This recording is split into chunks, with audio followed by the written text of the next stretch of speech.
When Camille rushes to catch her flight home, she boards the wrong plane and ends up in Paris with a mysterious billionaire. What began as a mistake may just change everything. Before we get into the story, comment below where in the world you are watching from today. Camille Harper checked her watch again and groaned. Her flight was boarding in 10 minutes and she was still stuck in the security line at JFK Airport. After 4 days in New York for her best friend's wedding, all she wanted was to get back to her small flower shop in Charleston. Come on, she muttered, shifting her weight from one foot to the other. Her red-eye flight had landed that morning, and she'd spent the entire day dealing with her missing suitcase before rushing to the airport for her return flight. When she finally made it through security, Camille grabbed her carry-on and ran toward her gate. Her brown curls bounced wildly as she dodged other travelers. The boarding announcement echoed through the terminal, making her heart race even faster. Final boarding call for...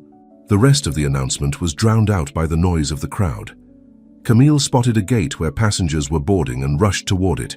She handed her crumpled boarding pass to the attendant, who barely glanced at it before waving her through. "Thank you." Camille called over her shoulder, hurrying down the jetway. She was so relieved to have made her flight that she didn't notice anything unusual until she stepped onto the plane. Instead of the cramped budget airline she'd expected, she found herself in what looked like someone's luxurious living room with wings. "Oh my goodness," she whispered, frozen in place. A flight attendant in a crisp uniform approached her with a smile. "Welcome aboard, Miss..." She paused, looking confused. "Harper, Camille Harper," Camille said automatically, still staring at the plush leather seats and gleaming wood tables. "I don't believe you're on our passenger list, Ms. Harper," the attendant said politely. Before Camille could respond, a deep voice spoke from the back of the cabin. "Is there a problem, Sophie?" Camille turned to see a man rising from one of the seats. He was tall and lean, with dark hair that fell slightly over one eye. He wore a perfectly tailored suit that probably cost more than Camille made in a month at her flower shop.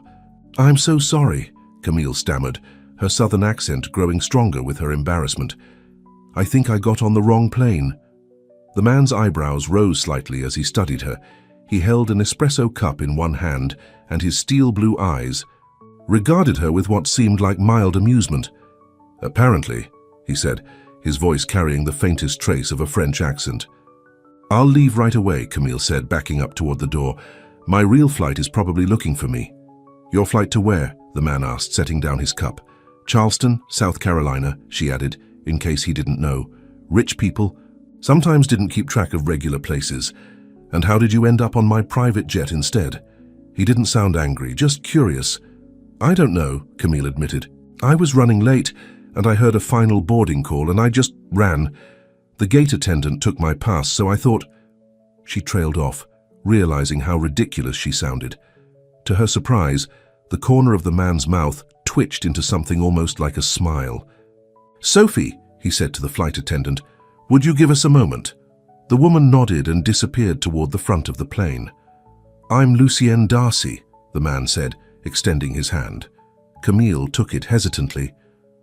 "Camille Harper." "You look exhausted, Miss Harper," Lucien observed. "It's been a long day," she admitted. "My suitcase is somewhere between here and Charleston. I haven't slept in about 30 hours, and now I've probably missed my flight home." "What's in Charleston?" The question caught her off guard. "My flower shop, my family, my life." Lucien nodded, thoughtfully, then glanced out the window where airport workers were preparing for takeoff. "And what if you didn't go back to Charleston today?" he asked. Camille blinked. "Excuse me? What if you came to Paris instead?" Camille laughed, then stopped when she realized he wasn't joking. "Paris? As in France? That's where this plane is headed," Lucien said. "I can't go to Paris. I don't even have my suitcase or a passport." She patted her purse frantically, then remembered. "Wait, I do have my passport. I needed it for my friend's destination wedding next year. But still, I can't just go to Paris." "Why not?" Lucien asked simply. Because I have responsibilities. My shop, my employees, my father needs his medication, and my brother..." "Can you call them?" Camille nodded slowly. "Yes, but..." "Then call them." Tell them you'll be gone for 2 days. I'll have you back in Charleston by Sunday night. Sunday? Today is Friday? Exactly. 2 days in Paris. Lucien's eyes held hers, and for a moment, Camille felt like she was drowning in them. I don't understand, she said finally. Why would you want me to come to Paris? You don't even know me. Something flickered across Lucien's face then, a shadow of sadness, quickly hidden. Let's just say I was meant to be traveling with someone. Else today, plans changed, and now here you are on my plane by accident. He shrugged elegantly. Maybe it's not an accident at all. I don't believe in fate, Camille said firmly. Neither do I. Lucien smiled, and this time it reached his eyes. But I do believe in making choices. So what's your choice, Camille Harper? Back to Charleston and your regular life? Or Paris for 2 days? The captain's voice came over the intercom.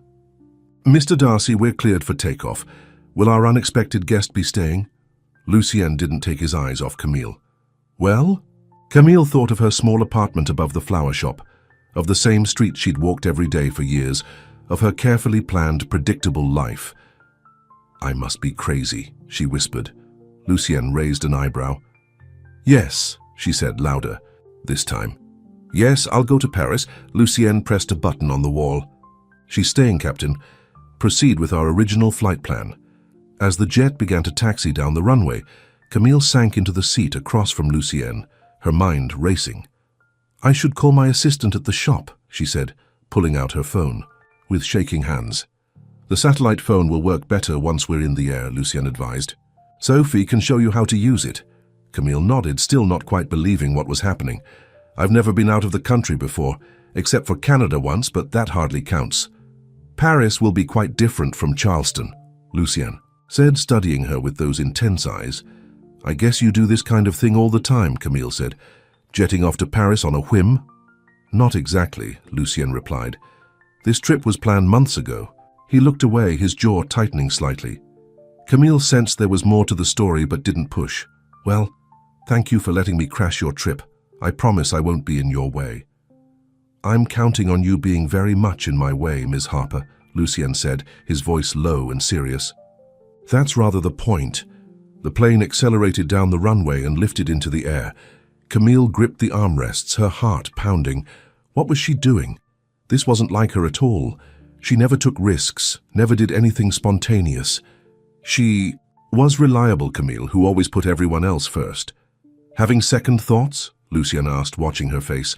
About 1,000 of them, she admitted. He nodded toward the window. Look outside. Camille turned to see New York City spread out beneath them, a glittering carpet of lights in the fading daylight. It's beautiful, she breathed. That's just the beginning, Lucien promised. As the plane climbed higher, Sophie returned with a glass of champagne for Camille. Welcome aboard, Ms. Harper, she said with a knowing smile. Can I get you anything else? Just some answers, Camille muttered, taking the glass. But I don't think you have those. After Sophie left, Camille turned back to Lucien. So, Mr. Darcy, Lucien, please. Lucien, what exactly does one do in Paris for 2 days? Whatever one wants, he replied. But I have a few suggestions if you're interested. I'm at your mercy, Camille said, then blushed at how that sounded. Lucien's eyes darkened slightly. I'll remember that. The champagne was making her brave. You still haven't told me why you're doing this.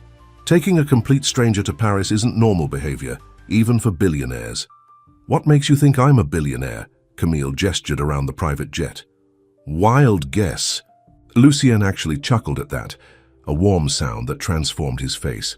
Fair enough. To answer your question, let's just say I've been alone lately. And sometimes it's easier to talk to a stranger than to people who think they know you. And what would you like to talk about? Camille asked. Nothing, Lucien said. Everything. I don't know yet. They fell into a comfortable silence as the plane reached cruising altitude. Camille found herself studying Lucien when he wasn't looking. There was something sad about him, a heaviness that all his money clearly couldn't fix. Later, after she'd called her assistant and arranged for her brother to check on their father, Camille stood to stretch her legs. The reality of what she was doing finally hit her. We're not actually going to Paris, are we? She whispered, staring at the stars outside the window. Lucien didn't look up from his wineglass. "We are.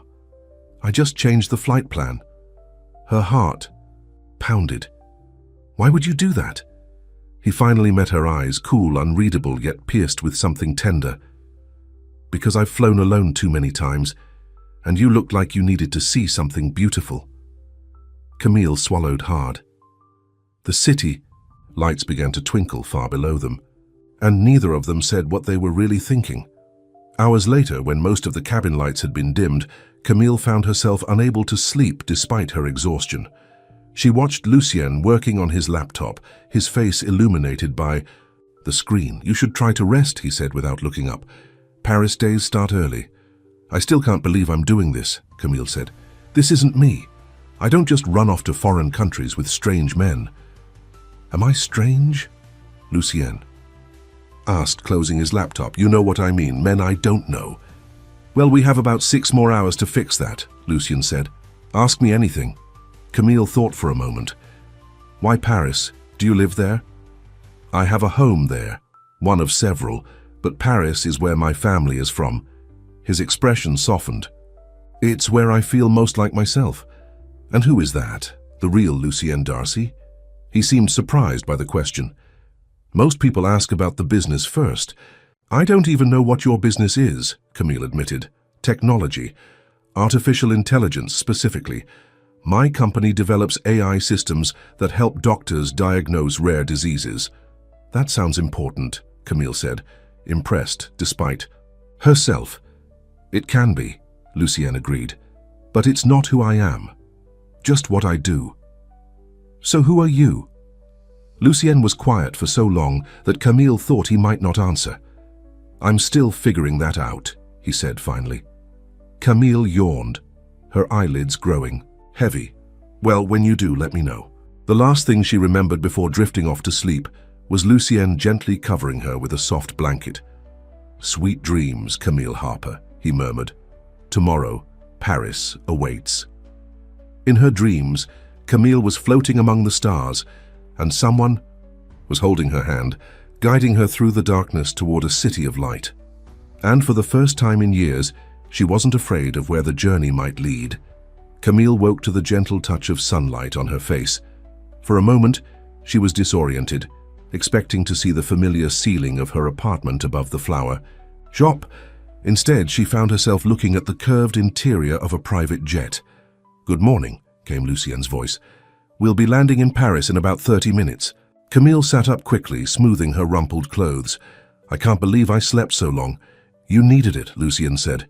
He looked freshly showered and was wearing a different suit than yesterday. "Sophie has prepared breakfast if you're hungry." "As you." If on cue, the flight attendant appeared with a tray of croissants, fruit and coffee. "Bonjour, Miss Harper. Did you sleep well?" "Yes, thank you," Camille said, suddenly aware of how she must look after sleeping in her clothes. "Is there somewhere I could freshen up?" "The bathroom is fully stocked," Sophie said with a smile. "And Mr. Darcy asked me to give you this." She handed Camille a shopping bag with a designer logo that Camille recognized from magazines. Inside was a simple but elegant outfit: jeans, a soft blue blouse, and a light jacket. "I hope they fit," Lucien said, not meeting her eyes. "I had Sophie estimate your size." "Thank you," Camille said, touched by the gesture. "But you didn't have to." "It was selfish, really," Lucien interrupted. "I couldn't have you walking around Paris in yesterday's clothes. People would talk," Camille laughed. "Heaven forbid anyone gossip about the mysterious American woman with Lucien Darcy." Something flashed in his eyes. Pain, perhaps, before he smiled. "Exactly. My reputation is at stake." In the bathroom, Camille was amazed by the luxurious shower and the array of toiletries. She showered quickly and put on the new clothes, which fit perfectly. Looking in the mirror, she barely recognized herself. Her brown curls fell softly around her face, and the blue blouse brought out the warmth in her eyes. When she returned to the main cabin, Lucien was on the phone speaking rapid French. He looked up as she approached, and for a moment, he seemed to lose his train of thought. "Je te rappellerai," he said into the phone before hanging up. "The clothes suit you." "They're perfect," Camille said. "Thank you." "It's the least I could "Do after kidnapping you to another continent," Lucien replied, the hint of a smile playing at his lips. The plane began its descent, and Camille's stomach fluttered with nervous excitement. She gazed out the window as Paris came into view, the winding Seine, the Eiffel Tower, the city spread out like a living postcard. "It's even more beautiful than I imagined," she whispered. "Wait until you see it up close," Lucien promised. After they landed, a sleek black car was waiting on the tarmac. The driver, a middle-aged man with kind eyes, greeted Lucien warmly in French. "Antoine has worked for my family for 20 years, Lucien explained as they settled into the back seat. "He knows Paris better than anyone." "Bonjour, Antoine," Camille said, using one of the few French words she knew. Antoine beamed at her in the rearview mirror. "Bonjour, mademoiselle. Welcome to Paris." As they drove through the city, Camille pressed her face to the window like a child, trying to absorb every detail. The morning light bathed the old buildings in a golden glow, and the streets were coming alive with people heading to work or sitting at outdoor cafes. "Where are we going first?" she asked. "To my apartment," Lucien said. "You can rest there, while I take care of some business. Then this evening I'll show you my Paris." "Your Paris?" "Not the Eiffel Tower or the Louvre, though we can see those if you want. But the real Paris, the one tourists don't usually find." His apartment turned out to be a stunning penthouse overlooking the Seine, with floor-to-ceiling windows and antique furniture that looked both valuable and well-loved. "This was my grandparents' home," Lucien explained as he showed her around. "I grew up visiting them here every summer."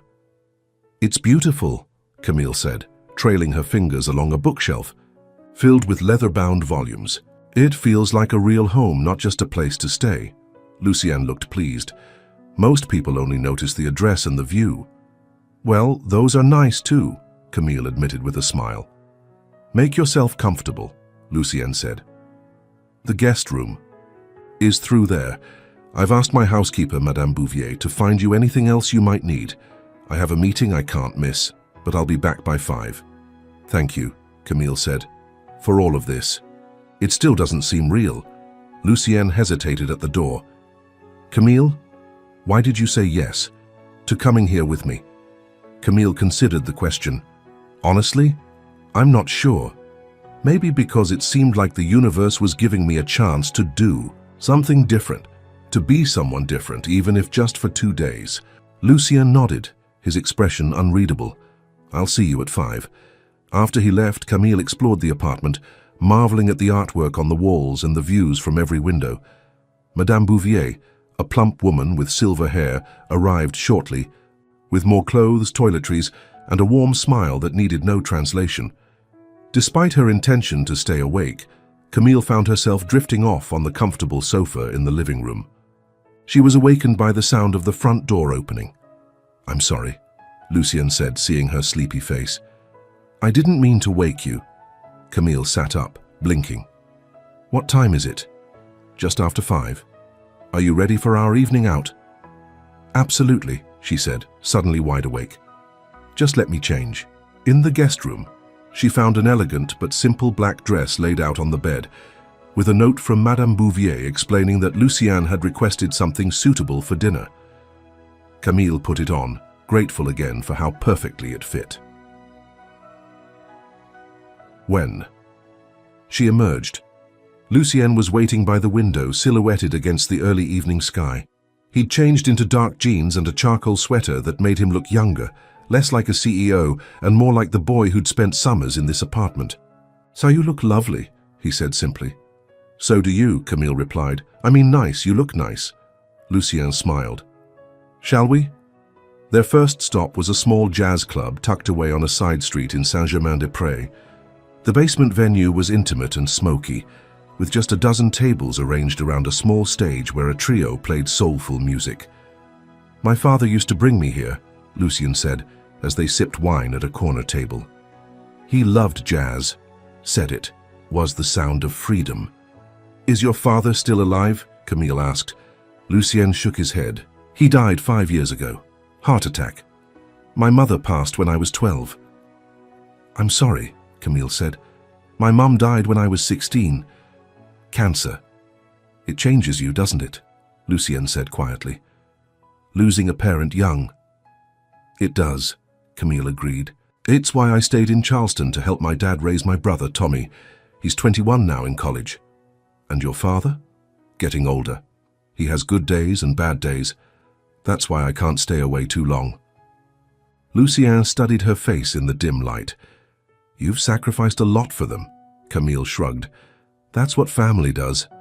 Not all families, Lucien said, a hint of bitterness in his voice. After the jazz club, they walked along the Seine as the lights of the city began to shimmer on the water. Lucien pointed out buildings and shared stories from his childhood, and Camille found herself laughing more than she had in years. Are you hungry? He asked as they crossed a bridge. Starving, she admitted. He led her to a tiny restaurant with only 8 tables, where the owner greeted him like an old friend. Claude doesn't speak English, Lucien explained as they were seated, but his food speaks a universal language. The meal was the most delicious Camille had ever tasted. Simple French dishes served with wine that made her feel warm and lightheaded. Tell me about your flower shop, Lucien said as they lingered over dessert. Harper's Blooms. It's nothing. Fancy, Camille said. My grandmother started it, then my mom took over, and now it's mine. We do weddings, funerals, birthdays, all the moments when people need flowers to say what they can't say in words. And you enjoy it? I love it, Camille said, her face lighting up.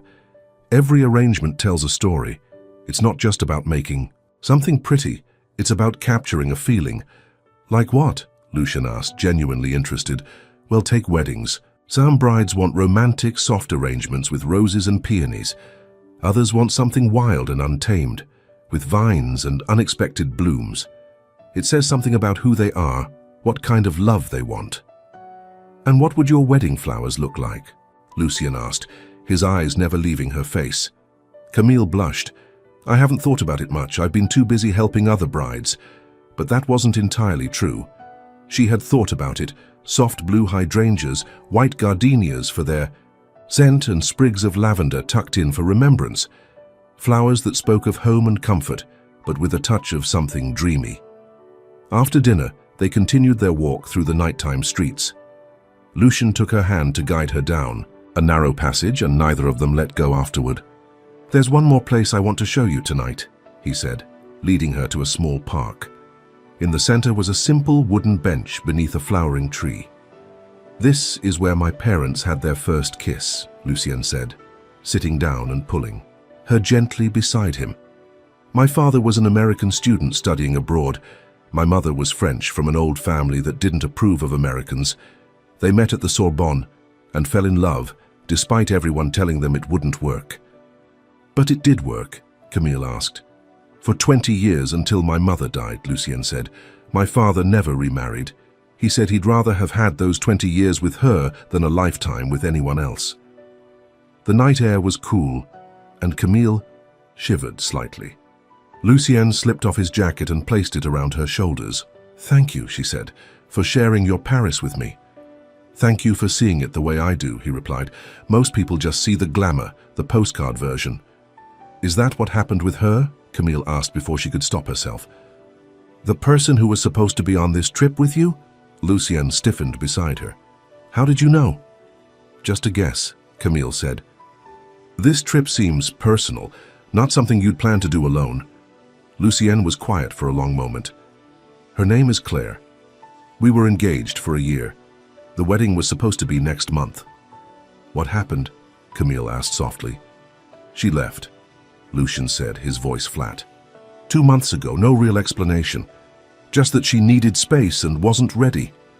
I'm sorry, Camille said, placing her hand over his. The worst part, Lucien continued, staring at their hands. I had already planned this trip as a surprise. Paris for our engagement anniversary. I was going to give her my grandmother's ring here on this bench where my parents' story began. And you came anyway, Camille said, understanding dawning. Alone. Until you got on the wrong plane, Lucien said with a sad smile. The universe has a strange sense of humor. They sat in silence, the weight of his confession hanging between them. Camille felt a strange ache in her chest, sympathy for his pain, but also something else she couldn't quite name. We should get back, Lucien said finally. It's getting late. As they walked to where Antoine was waiting with the car, Camille felt a shift between them. Lucien seemed both closer and more distant, as if sharing his story had both connected them and reminded him of the walls he'd built. Back at the apartment, they stood awkwardly in the hallway between their rooms. "Thank you for tonight," Camille said. "It was magical." "There's more to see tomorrow," Lucien promised. "If you're not tired of my company yet." "Not even close," Camille admitted. For a moment, Lucien looked as if he might say something more, or perhaps even kiss her. Instead, he reached out and tucked a strand of hair behind her ear, his fingers lingering on her cheek. "Good night, Camille Harper," he said softly. "Good night, Lucien," she replied, her heart racing. In her room, Camille stood by the window, looking out at the Paris night. What was she doing here, falling for a man she'd just met? A man who was clearly still in love with someone else. In less than 2 days, she would be back in Charleston, and this would all feel like a dream. But what a beautiful dream it was. Meanwhile, in his room, Lucien sat on the edge of his bed, holding a small velvet box. Inside was his grandmother's ring, the one meant for Claire. He snapped the box shut and put it back in the drawer. Then he pulled out his phone and looked at the last message Claire had sent him. "I'm sorry. I just can't." He started to type. A response, something he'd done 100 times but never sent. This time, though, his fingers paused over the screen. He thought of Camille's smile, the way her eyes lit up when she talked about her flowers, how she'd seen past his wealth to the person underneath. For the first time in 2 months, he deleted the draft without saving it. Then he turned off his phone and went to bed, dreaming not of what he'd lost but of what he might have found by accident. Camille woke to the smell of fresh coffee and pastries. Sunlight streamed through the tall windows of the guest room, and for a moment she lay still, savoring the memory of last night. Lucien's Paris had been everything he'd promised, intimate, charming, and filled with personal history. A soft knock at the door pulled her from her thoughts. "Camille, are you awake?" Lucien called. "Yes, come in," she answered, sitting up and quickly smoothing her hair. Lucien entered, carrying a tray laden with croissants, fruit, and 2 steaming cups of coffee.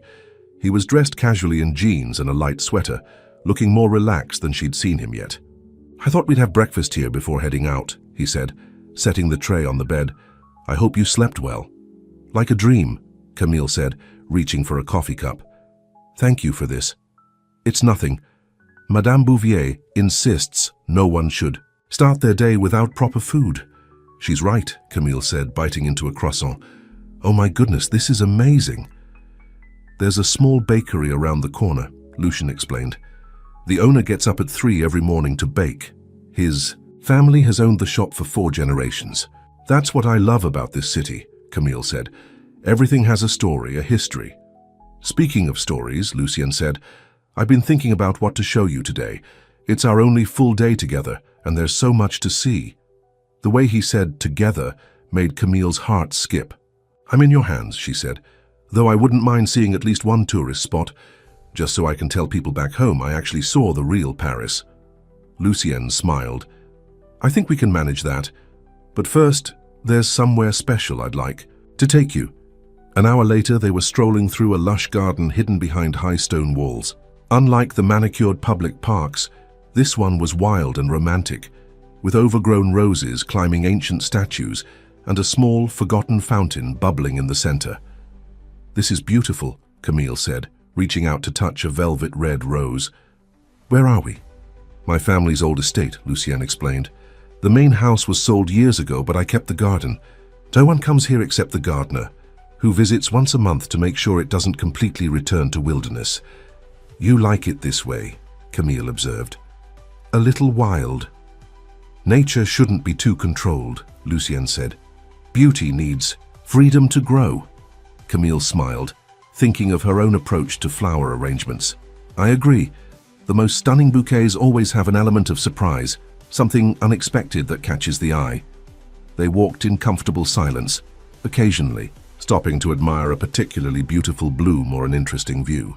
In a small clearing, Lucien spread out a blanket he'd brought in a backpack. "A second breakfast?" Camille teased as he produced a bottle of water and 2 apples. "Just a rest," he said, sitting down and patting the space beside him. This was my hiding place as a child. Whenever my parents brought me to visit my grandparents, I would sneak out here with a book and read for hours. What kind of books did you like? Camille asked, settling beside him. Adventure stories. Jules Verne, Alexandre Dumas. Stories about brave people who explored the world. He smiled ruefully. Ironic, considering I grew up to spend most of my time in boardrooms and in front of computers. But you're successful, Camille pointed out. Your company helps people. It does, Lucien acknowledged. But sometimes I wonder if I've become too predictable, too safe. Says the man who invited a complete stranger to Paris, Camille reminded him with a smile. Lucien laughed, a free, genuine sound that transformed his face. Touché. Perhaps there's hope for me yet. Tell me more about your company, Camille said. What exactly does it do? We develop AI systems that help doctors identify rare diseases, Lucien explained. There are thousands of rare conditions that most physicians never encounter in their careers. Our program analyzes symptoms and medical history to suggest possibilities that might otherwise be overlooked. That's amazing, Camille said, genuinely impressed. How you're literally saving lives. Sometimes, Lucien admitted, though it's the doctors who do the real work. We just give them better tools. Don't downplay it, Camille said. Not everyone uses their success to help others. Lucien studied her face. You really mean that, don't you? You're not just being polite. Of course I mean it, Camille said, surprised. Why wouldn't I? Because most people I meet either want something from me or are trying to impress me, Lucien said bluntly. It's refreshing to meet someone who just sees me. Their eyes met, and Camille felt a flutter in her stomach. For a moment she thought he might lean in and kiss her. Instead, he stood up and offered his hand. Come on, he said. There's more to see. They spent the morning exploring more of Lucien's childhood haunts. A small bookstore where the owner still remembered him as a boy, a hidden cafe where they ate lunch, and a bridge where he'd made wishes by throwing coins into the Seine. Did your wishes come true? Camille asked as they leaned against the bridge railing. Some of them, Lucien said. The ones about business success, certainly. The others, he trailed off, his expression clouding. Like Claire, Camille said. Softly, Lucien nodded. I thought she was the one. We met at a charity gala 2 years ago. She was beautiful, intelligent, from a good family. Everyone said we were perfect together. But, Camille prompted gently. But I don't think she ever really knew me, Lucien admitted, or wanted to. She loved the idea of being with Lucien Darcy, tech billionaire. The real me? I'm not sure she ever saw him. Her loss, Camille said simply. Lucien looked at her with surprise, then smiled. Thank you for that. Now, I believe I promised you a tourist spot. They spent the afternoon at the Louvre, with Lucien guiding Camille through his favorite exhibits. Unlike the usual tourists rushing to see the Mona Lisa, they wandered through lesser-known galleries, admiring paintings and sculptures that spoke to them. This is my favorite, Lucien said, stopping in front of a small painting of a garden at twilight. It's not famous, but there's something about the light. It's peaceful, Camille agreed. Like the moment between day and night when everything gets quiet and still. Lucien looked at her with appreciation. Exactly. Most people walk right past it. After the museum, they visited a rooftop bakery that Lucien had mentioned the night before. The tiny shop was accessible only by climbing 5 flights of narrow stairs, but the reward was worth it. Lavender honey croissants and a breathtaking view of the city. I can't believe places like this exist, Camille said, watching the sunset paint the buildings gold. Paris is full of secrets, Lucien said. That's why I love it. You can live here your whole life and still discover new corners, new stories, as a way. The evening approached. They returned to Lucien's apartment to change for dinner. Madame Bouvier had laid out a stunning red dress for Camille, more elegant than anything she'd ever worn. This is too much, she protested when she saw Lucien waiting for her in the living room, handsome in a dark suit. It's perfect, he countered, his eyes taking in the way the dress hugged her curves. You're perfect. The restaurant he took her to was on the top floor of a historic building, with a terrace overlooking the Eiffel Tower. As they were seated at a table with a spectacular view, Camille felt like she'd stepped into a movie. "I know this is more tourist Paris than last night," Lucien said as the waiter poured champagne, "but some clichés exist for a reason."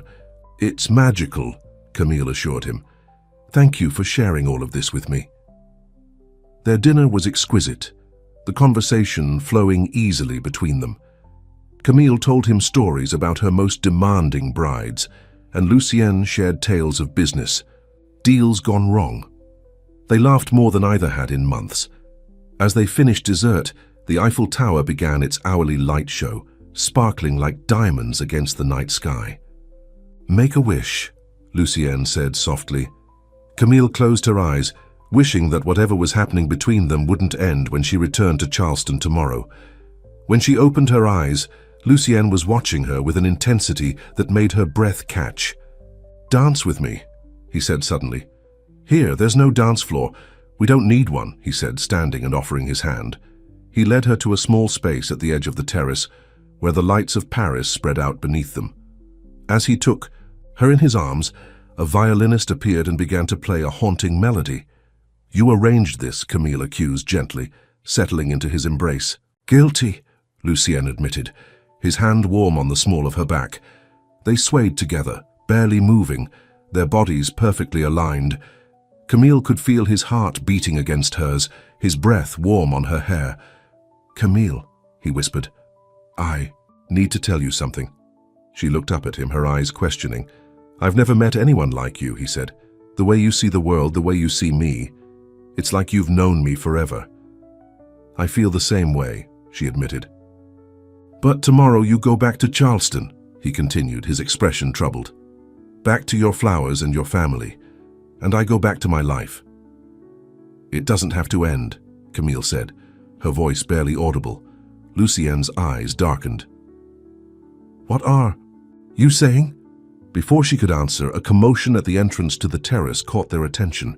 A woman was arguing with the maitre d', her voice rising. "I know he's here, let me through."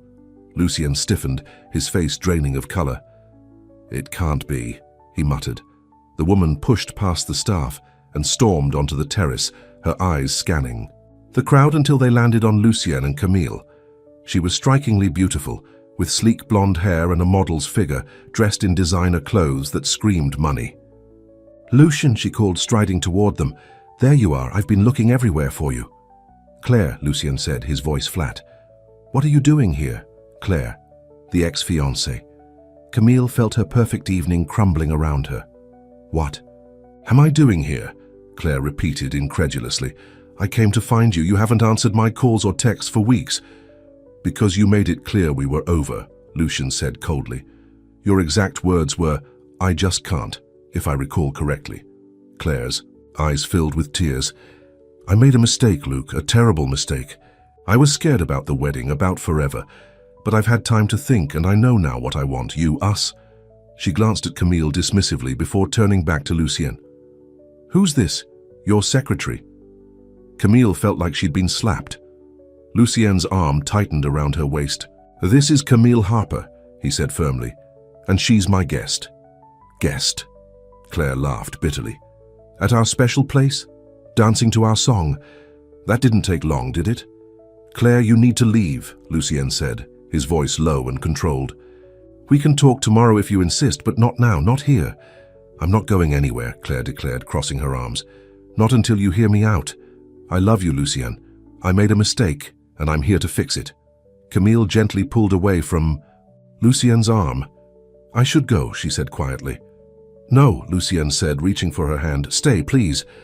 But Camille could see the conflict in his eyes, the lingering feelings he still had for the woman who had broken his heart.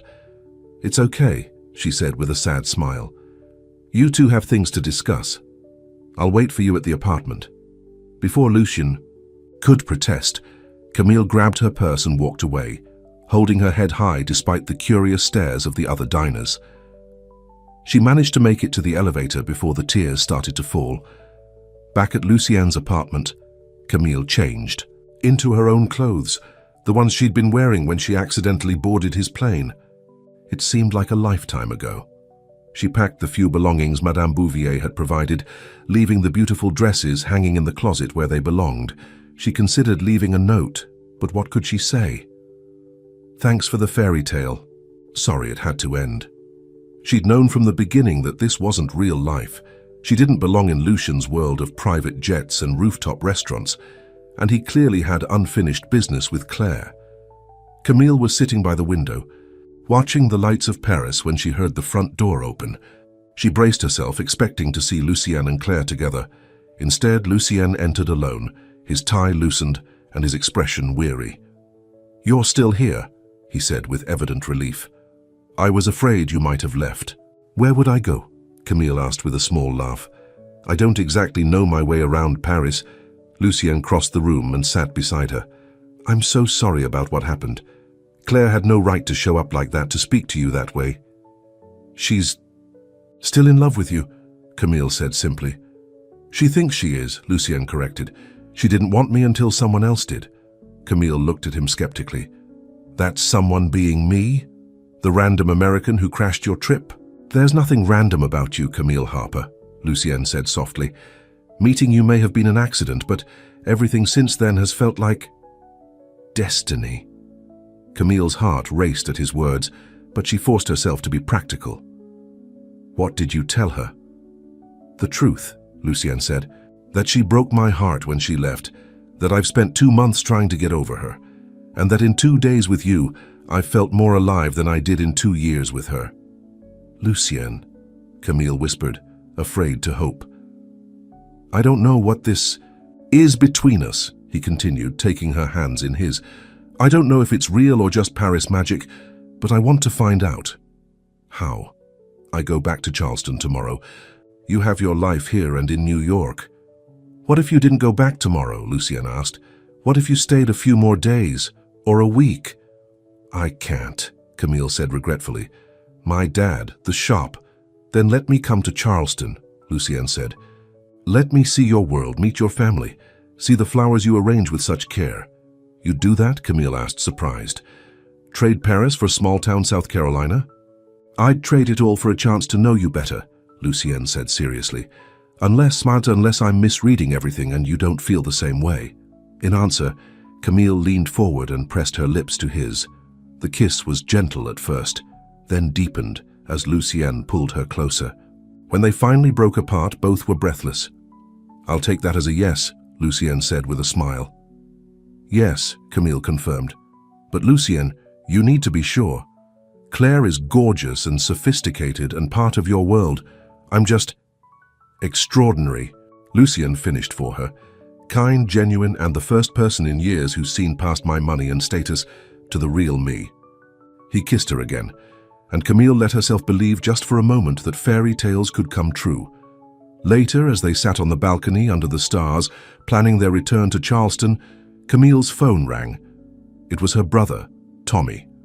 "Hey, Wildflower," he said when she answered, using his childhood nickname for her. "How's Paris?" "Amazing," Camille said, smiling at Lucien. "How's Dad?" There was a pause on the line. "That's why I'm calling. He fell this morning. He's in the hospital." Camille sat up straight, her happiness evaporating. "What? Is he okay?" "They're running tests," Tommy said. "He's stable, but the doctor mentioned something about his heart. They want to do more scans tomorrow." "I'll come home right away," Camille said, her mind racing. "I'll try to get a flight tonight."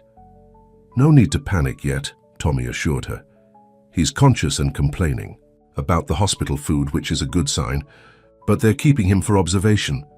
After promising to call back with more information, Tommy hung up. Camille turned to Lucien, her face pale. "My father's in the hospital," she explained. "I need to get back to Charleston as soon as possible." "I'll make it happen," Lucien said without hesitation. "The jet can be ready in an hour." As they rushed to pack and make arrangements, Claire's unexpected arrival and their tentative plans for the future faded into the background. All that mattered now was getting Camille home to her family. What neither of them knew was that Claire had no intention of giving up so easily. As they prepared to leave Paris, she was making plans of her own. Plans that would test their newfound connection in ways they couldn't imagine. The flight back to Charleston was a blur for Camille. Despite the luxury of Lucienne's private jet, she couldn't relax, her mind filled with worry about her father. Lucienne sat beside her, holding her hand and offering quiet reassurance. "We'll be there in a few hours," he said, checking his watch. "Try to rest if you can." "I can't," Camille admitted. "I keep thinking about Dad all alone in that hospital room." "Tommy said he's stable," Lucienne reminded her gently. "And you'll be there soon." Camille nodded, grateful for his steady presence. "Thank you for doing this, for taking me home so quickly." "Of course," Lucienne said, as if chartering a private jet across the Atlantic at a moment's notice was nothing. "I just wish it were under better circumstances." As the plane began its descent into Charleston, Camille felt a strange mix of emotions. Just days ago, she'd been desperate to get home. Now, part of her wished she could have stayed in Paris with Lucienne a little longer, exploring their connection without the complications of real life. "What are you thinking?" Lucienne asked, noticing her expression. "That life has a funny way of bringing you exactly where you need to be," she said with a small smile. "Even if it's not where you thought you'd go." Lucienne squeezed her hand. "Like boarding the wrong plane?" "Exactly like that." The airport in Charleston was a far cry from the private airfield in Paris. As they walked through the terminal, Camille was acutely aware of the curious glances they received, her in her simple clothes, Lucienne in his expensive suit, both looking slightly rumpled from the overnight flight. Tommy was waiting for them at arrivals, his tall frame easy to spot in the crowd. At 21, he looked like a younger version of their father, with the same warm brown eyes and easy smile. "Wildflower," he called, wrapping Camille in a bear hug. "That was fast. I thought you'd be on a commercial flight tomorrow." "Change of plans," Camille said, stepping back to introduce Lucienne. "Tommy, this is Lucienne Darcy. Lucienne, my brother Tommy." Tommy's eyes widened slightly as he shook Lucienne's hand. "Darcy? As in Darcy Tech, the AI company?" "That's right," Lucien confirmed. "Wow, I've read all about your diagnostic systems. I'm pre-med at Charleston College," Tommy explained. Then he grinned at his sister. "You've been holding out on me." "Camille, when you said you met someone in New York, you didn't mention he was well." He gestured vaguely at Lucienne. "It's complicated," Camille said, feeling her cheeks warm. "How's Dad?" Tommy's expression grew serious. "They're still running tests, but the doctor thinks it was a minor heart attack. They want to keep him for a few days, maybe do a procedure to clear a blockage." "Let's go see him," Camille said. "Right now." As they drove to the hospital in Tommy's old pickup truck, Lucienne took in the sights of Charleston, the historic buildings, the palmetto trees, the slower pace of life so different from New York or Paris. "It's beautiful here," he commented. "I can see why you love it." "It's home," Camille said simply. Charleston Memorial Hospital was a modern building on the outskirts of the historic district. Camille led the way to her father's room, with Lucienne hanging back slightly to give her space. Robert Harper was sitting up in bed, looking pale but alert. His face lit up when he saw his daughter. "There's my girl," he said, holding out his arms. "What are you doing back so soon? I thought you were in Paris." "I came back early," Camille said, hugging him carefully, mindful of the IV in his arm. "Someone had to make sure you're behaving yourself." "It was just a little spell," Robert insisted. "These doctors are making a fuss over nothing." "A heart attack isn't nothing, Dad," Tommy said firmly. "Minor heart attack," Robert corrected. "Very minor. Barely worth mentioning." His eyes shifted to Lucienne, who was standing by the door. "And who's this?" "Dad, this is Lucienne Darcy," Camille said. "He's a friend from New York." "Must be some friend to follow you all the way to Charleston," Robert observed with a knowing look. "It's a pleasure to meet you, Mr. Harper," Lucienne said, stepping forward to shake Robert's hand. "I'm sorry it's under these circumstances." "Call." "P. Robert," Camille's father said, studying Lucienne with interest. "So you're the reason my daughter suddenly decided to take a trip to Paris?" "Actually, it was more of an accident," Lucien admitted with a smile. "A very fortunate one." Before Robert could ask more questions, a doctor entered the room with a clipboard. "Mr. Harper, I have your test results. Oh, I see you have company." "My daughter," Robert said proudly, "and apparently her boyfriend." "Dad," Camille protested, blushing. "We should step outside," Tommy suggested, ushering Camille and Lucienne into the hallway while the doctor spoke with their father. As they waited, Camille paced nervously. "I should have been here," she said. "If I hadn't gone to New York for the wedding, if I hadn't gotten on that plane to Paris—" "Hey," Tommy interrupted gently. "This isn't your fault. Dad's been skipping his checkups and ignoring his diet for years. You can't watch him every minute." "Your brother's right," Lucien said. "And from what I can see, your father is a pretty stubborn man. Runs in the family," Tommy said with a meaningful look at his sister. The doctor emerged from the room a few minutes later and confirmed what Tommy had already told them. Robert had suffered a minor heart attack caused by a blockage in one of his coronary arteries. They wanted to perform an angioplasty the next day to clear it. "The procedure is routine," the doctor assured them. "With proper medication and lifestyle changes afterward, he should make a full recovery." Relief washed over Camille.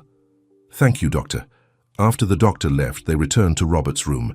He seemed in good spirits, already complaining about the hospital food and the ban on his favorite snacks. "You need to take this seriously, Dad," Camille said, sitting on the edge of his bed. "No more bacon for breakfast every day. No more ignoring your medication."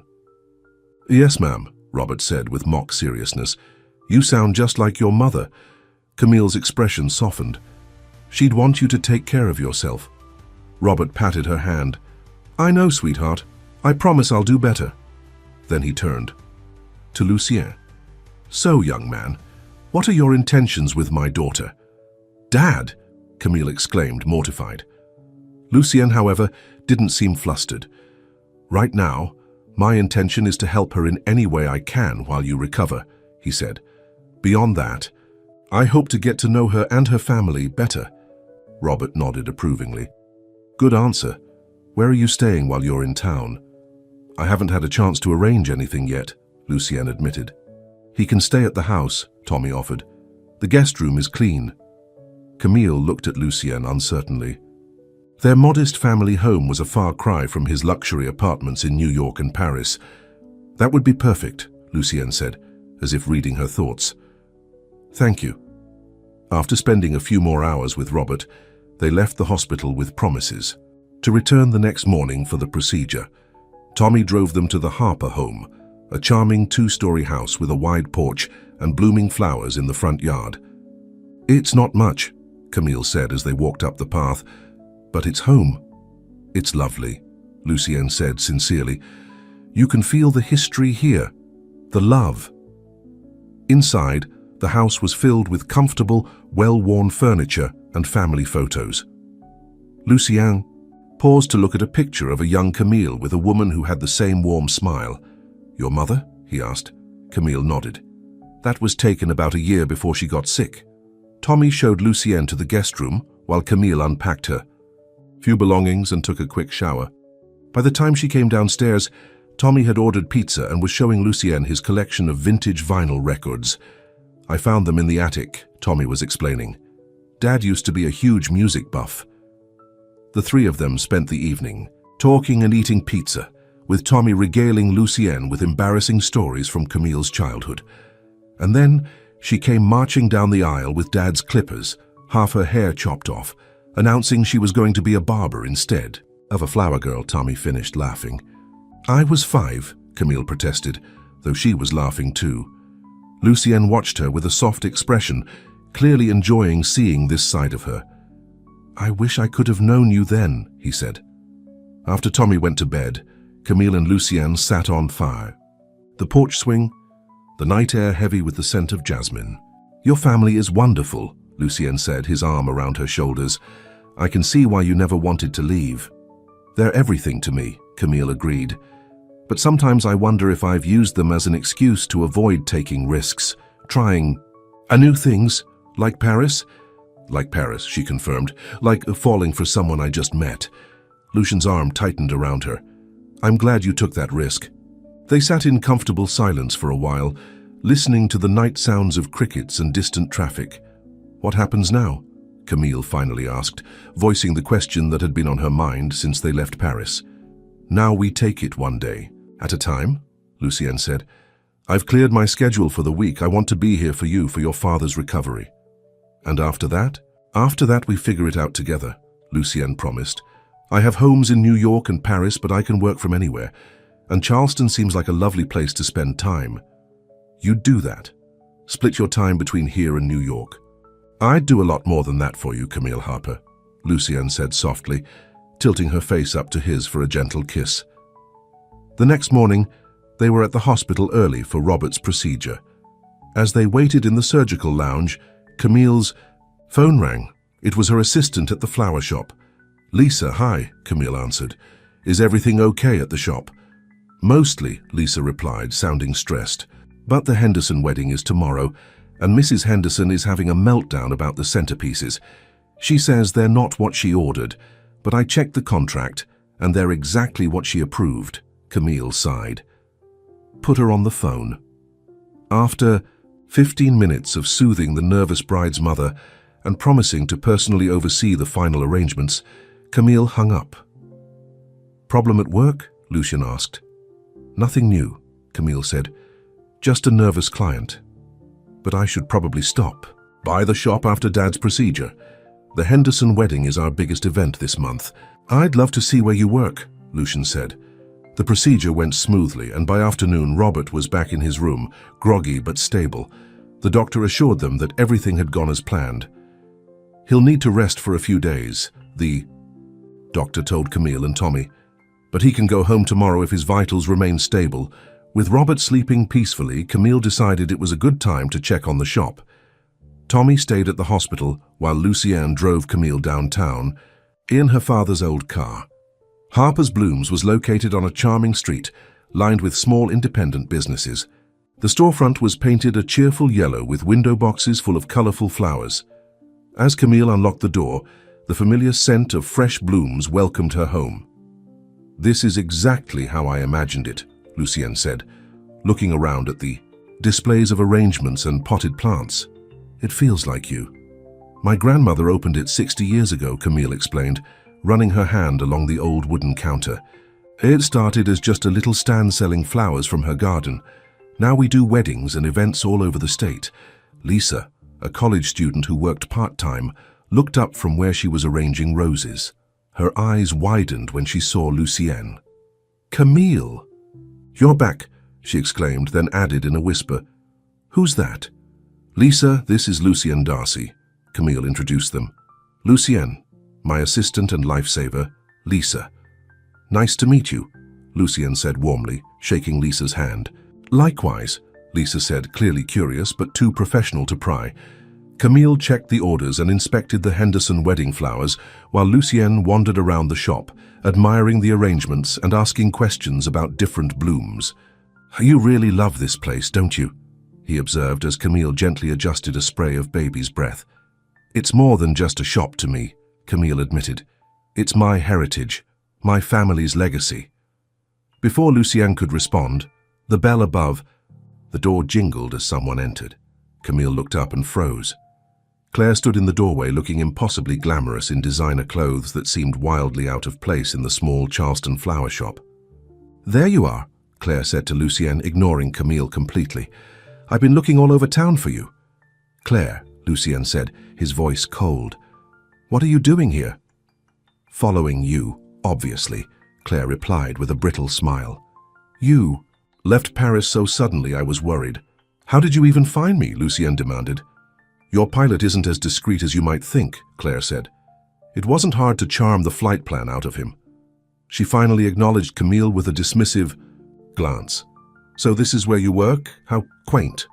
Camille straightened her shoulders. "Can I help you find something? We have a lovely selection of go-away arrangements." Lisa stifled a laugh behind the counter, and even Lucienne's lips twitched. Claire's eyes narrowed.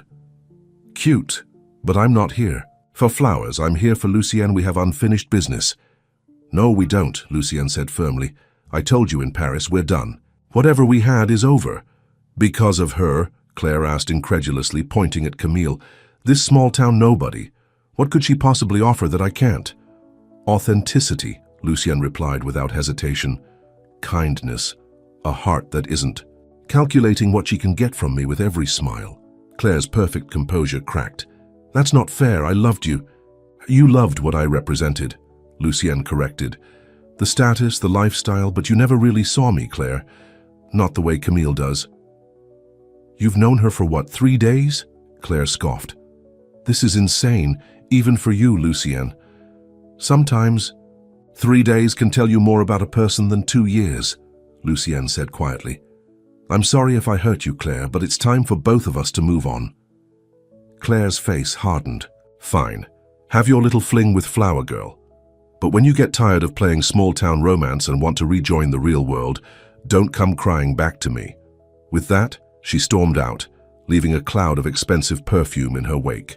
Well, Lisa said into the silence that followed, that was better than a soap opera. Despite the tension, Camille found herself laughing. Lisa, would you mind finishing up here? I think we need some fresh air. Outside, Camille and Lucien walked down the historic streets of Charleston, neither speaking until they reached a small park overlooking the harbor. I'm sorry about that, Lucien said finally. I had no idea she would follow us here. Are you sure it's over? Camille asked, voicing the fear that had been nagging at her since Claire's appearance in Paris. She clearly still has feelings for you. Claire has feelings for the idea of me, Lucien said. The successful CEO, the social status, the lifestyle. But she never wanted to know the real me, my doubts, my fears, the parts of me that aren't perfect or impressive. He took Camille's hands in his. With you, I don't have to pretend. From the moment you stumbled onto my plane, you've seen me, really seen me, in a way no one has in years. I'm afraid, Camille admitted. Afraid this is just a beautiful dream that will end when you go back to your real life. This is real life, Lucien insisted. Right here, right now. And yes, it's complicated. We live in different cities, we come from different worlds. But if there's one thing I've learned from my parents' story, it's that love finds a way when it's real. Love? Camille repeated, her heart skipping. Lucien smiled, that rare, genuine smile that transformed his face. Too soon to say that word. Maybe, Camille said, though her heart disagreed. But I'm willing to find out where this goes. That's all I ask, Lucien said, pulling her close, one day at a time. As the sun set over Charleston Harbor, they sealed their promise with a kiss, neither knowing exactly what the future held, but both certain they wanted to face it together. The next few days passed in a blur of hospital visits, work at the flower shop, and quiet evenings at the Harper home. Lucien fit into their lives with surprising ease, helping Tommy study for his med school exams, discussing business with Robert, and even learning to make Camille's favorite southern dishes with the elderly neighbor who'd been like a grandmother to the Harper children. When Robert was released from the hospital, Lucien insisted on hiring a part-time nurse to help with his recovery, waving away Camille's protests. Let me do this, he said. Not because you can't handle it, but because you shouldn't have to do everything alone. The Henderson wedding went perfectly, with Camille and Lucien working side by side to set up the elaborate floral displays. Seeing him in jeans and a t-shirt, happily following her instructions and charming the wedding party, Camille felt a surge of emotion that was becoming increasingly familiar. On Lucien's last night in Charleston, a week after they'd returned from Paris, they sat on the porch swing again, talking about the future. I have to go back to New York tomorrow, Lucien said regretfully. The board meeting can't be postponed again. I understand, Camille said, though her heart ached at the thought of him leaving. But I'll be back next weekend, Lucien promised. And I've been thinking, there's no reason I can't work from Charleston part of the time. I could get a place here, split my time between New York and here. You'd do that? Camille asked, surprised. Charleston is growing on me, Lucien said, with a smile. And there's this amazing florist here I'm quite fond of. Just fond of? Camille teased. Lucien's expression grew serious. Camille Harper, I've spent years building walls around my heart, keeping people at a distance. Then you accidentally boarded my plane, and in less than 2 weeks, you've completely changed my life. He reached into his pocket and pulled out a small box. Camille's breath caught. This isn't a proposal, Lucien clarified quickly. It's too soon for that. Even I know that. He opened the box to reveal a delicate silver pendant in the shape of a flower with a small blue stone at its center. This belonged to my grandmother, Lucien explained. She gave it to me before she died and told me to give it to someone special, someone who saw the real me. He took the necklace out of the box. It's a forget-me-not. They symbolize true love and memories. "It's beautiful," Camille whispered as he fastened it around her neck. "I know we're just beginning," Lucien said, "and we have a lot to figure out. But I want you to know that no matter where I am, New York, Paris, or anywhere else, my heart is with you." "And mine with you," Camille said, touching the pendant gently. "Who would have thought that getting on the wrong plane would lead me to exactly where I was meant to be?" "Sometimes the wrong turn is the right one," Lucien said, drawing her close. "Sometimes getting lost is how you find your way home." As they sealed their promise with a kiss, Camille knew that whatever challenges lay ahead, distance, different backgrounds, or even the occasional appearance by Claire, what they had found together was worth fighting for. 6 months later, Camille stood in her flower shop, putting the finishing touches on a special arrangement of blue hydrangeas, white gardenias, and sprigs of lavender, her dream wedding flowers. The bell above the door jingled, and she looked up to see Lucien entering with a smile. "Ready for dinner?" he asked, kissing her cheek. "Tommy and Sarah are meeting us at the restaurant." "Almost done," Camille said, adjusting a bloom. "What do you think?" Lucien studied the arrangement. "It's beautiful, but why these particular flowers?" Camille smiled mysteriously. "No reason. Just experimenting." What she didn't tell him was that these were the flowers she'd always imagined for her own wedding someday. A wedding that seemed increasingly possible with each passing day, as Lucien split his time between New York and the small house he'd purchased just a few blocks from Harper's Blooms. Life wasn't perfect. There were still challenges: the distance when Lucien had to be in New York, the occasional clash of their different worlds, Robert's ongoing health concerns. But through it all, they had each other. And it had all started with a wrong turn, a missed flight, and a window seat on a plane to Paris. As they walked hand in hand down the Charleston street, the forget-me-not pendant gleaming at Camille's throat, she said a silent thank you to fate, chance, or whatever had led her onto Lucien's plane that day. Sometimes the wrong plane takes you exactly where you're meant to be,